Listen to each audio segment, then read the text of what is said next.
ดีมันนี่มาอยู่กับเกม ฟรีไฟอีกแล้วมันนี่มาอยู่กับโหมด 4vs4 เป็นโหมดใหม่ของฟรีไฟมันก็บ่ใหม่ดอกมันอัปเดตโดนละหากันมาลิน1 4 4ด้าน4เขาเจ้าก็4เฮาก็4มีแต่4ก็ซื้อปืนหนึ่งไปแล้วปืนอะไรบุหูบุคอยลินแล้วก็บุจื้อซื้อไปมีแต่ว่ายิงคนละแล้วตัวว้าวลายผ่านเวลาไปได้แล้วก็ไปแล้วจังหวะนี้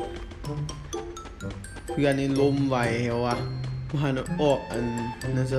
ผ่านตัวเองว่าล้มแล้วคือถึงเอาใครมีคนด้วยยิงได้บนลงกันไหนไปพร้อมนี่คนนึงไหนยิง2 3 4 4นัดเบาๆเล่นนี่เลยวะเล่นนี่วะยิงเล่นนี่เหรอ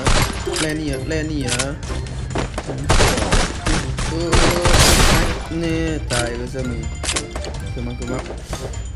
สองหารพันยากันเพื่อนนี่ก็ลมรัวๆลมตลอดพันยาก็ซ้ำยิงเข้าไปยิงเอาหินเลยเล่นมันยังเล่นมาซ้ำยิงชนะหอมยิงเนี่ยมี7 ดอกไอ้หอมมี2ซึ่งวะฟาร์มาซื้อฟาร์มาก่อนลินสายยิงไกลนี่ฟาร์มาท่าจะท่า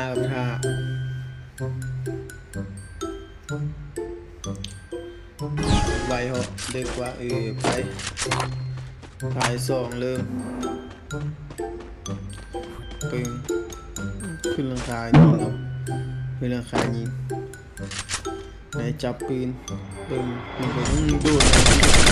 จับยิงล้มหัวเข้าหัว143มาอย่างนี้ไปเลยเพราะว่ามันมาเล่นยิงบ่หาปืนสโคปเข้าหัวเลย100ปลายตามก่อนนี่มาเจี๊ยบพันยากันว่านะเห็นดีเล่นชนะเซเลบอ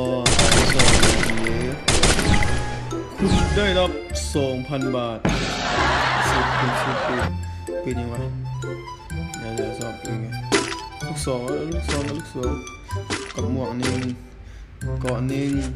1ไอวอร์1ไปตาที3โอ้เค2บอกไปฝ่ามาเห็นแล้วสูงกว่านี้คนเอาเพื่อนเราเจ็บไว้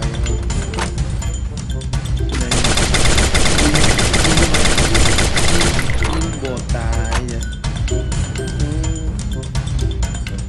มันกันวันนี้โดนลงไปชาละมี2 ใบคอมเมนต์อยู่หึงแล้วบริแอมเพื่อนบริคาจ้ะเพื่อนคาเลยชนะ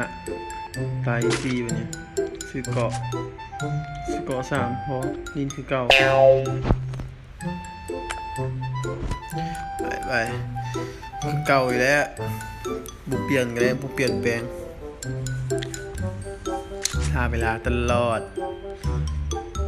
เพื่อนเอาลินสไนเลยไปลุยต่อไป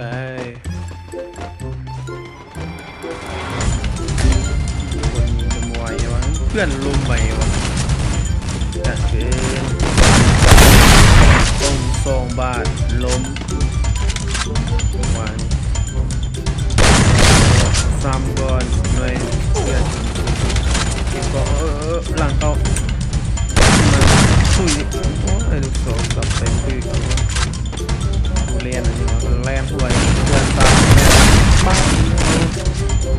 ดเพื่อนไปเลยเพิ่มพันยาก่อนเดี๋ยวมับเรียบร้อย2ตัวกันตอนนี้เล่นไปเล่นเพื่อนอยู่มีใส่จับ2ไป2ปัสลาทำ2โอ้ตายเลยชนะชนะเลยชนะแล้วเปิดแล้วทีนี้ก็40เนาะเปิดแล้วอย่าลืมกดไลค์กดแชร์กด Subscribe เด้อแล้วเจอกันคลิปใหม่คลิปต่อไปบ๊ายบาย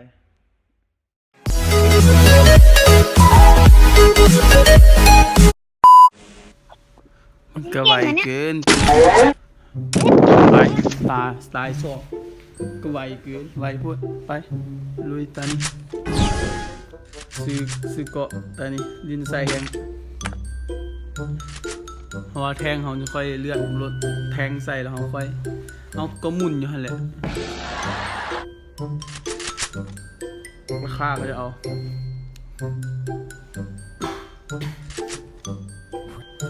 ค่าเขาเอาแล้วไปพ้นปืนยิงไกลมาไปลุย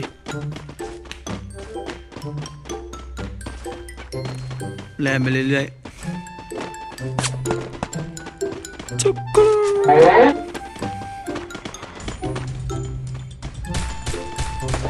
เพื่อนของยู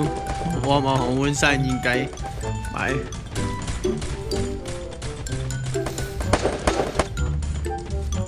ไม่คนนะแล่นไปเลยฟังยิงยังวะ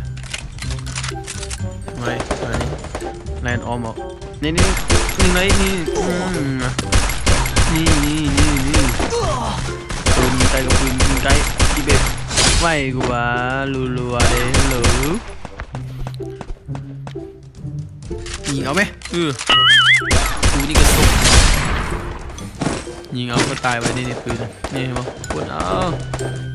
เติมเลือดเต็มก็บุกต่อลุยต่อเนื่องเพื่อนมันยิงกันรัวๆเว้ยตุ้มตามยิงนัดเดียวทำเขามือเฮ็ดเป็นเป็นเดียวไปลุยต่อเหมือนคนก่อนนี่เพื่อนตายก็คือซุกนิสัยเพื่อนกันนี่ทุกคนมาเฮ้ยสุกเลยนะมึงอ่ะเจอห้ามตายตุ่มนัดเดียวเดี๋ยวเราบอกแล้วมึงให้เป็น What the fuck ไปรอบ2ลินฟาร์มาดกดฟาร์มาดไหมกดอะไรจักเชื่อสับมะขามไปเบื่อนะเวลาโดนเกินแรงยิงคนน่ะโอ้เกาะแตกก็เมื่อกี้นี่โม่เลยด้านเขานี่ฆ่าด้านตัวเองตลอดต่อ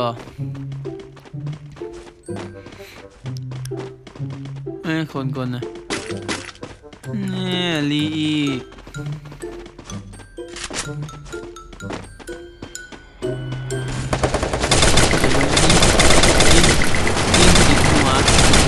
ไปสวยเพื่อน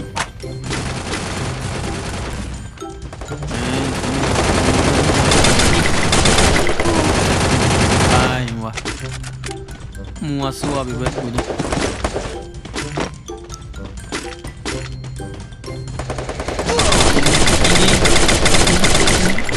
ติดหัวเลยไฟเป็นน่ะโดดกระดองกระแดงติดหัวเอาเปิดตั้งข้าวเลยว่ะชนะสิจ้ะไม่ได้ตายขนาดดูดต้องไปต้องมาคือหัวขึ้นมึงเอาตอนนี้MPบุรินลูก2ออนเอวหมวกก็บ่มีเดี๋ยวนี้นั่งหิมหมวกข้างเอาโอ้นี่ลูก2บอกเค เอาเก็บหมวกนั่นเอาจนนี่เอาไม่มีเงินซื้อเคเหลือขีดเดียวไปขีดเดียวก็ดีก็บ่มีได้มาดิคนเพื่อนเอาซ้ายเลยยิงซับยิงบ่คือถึงเลยว้าวบ้าว่ะก็ซาเลยจังหวะนี้ให้เพื่อนเขาจับปืนแรงเข้าซานเขาพร้อมเพื่อนก็เลยฆ่าไป2อ่ะโอ้มันเก็บ2เลยเอ้าบอกแล้วคำมาซาแล้วเพื่อนเอ็ดเบิร์ดไปตาย4ตาสุดท้ายคันชนะนะซื้อเกาะ3หมวก2ไป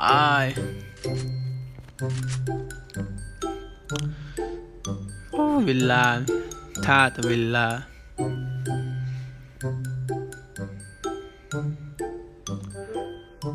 ชุกกูไปบุกต่อกูเกือบหลับพลาดปะไปอ้อมนะเขามีการซึ่งหน้าโดดดองแดงจับฟาร์มาสไปยังวะนี่ถึงไหน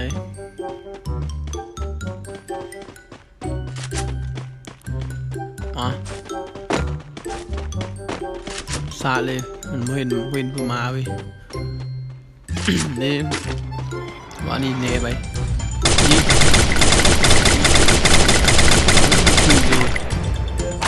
ปืนไปช่วยละยิง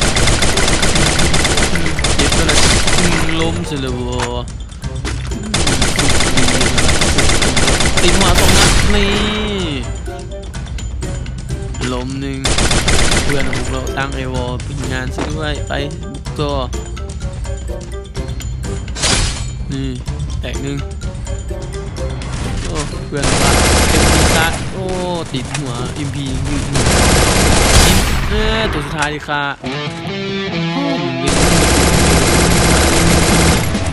ปิดคลิปอย่าลืม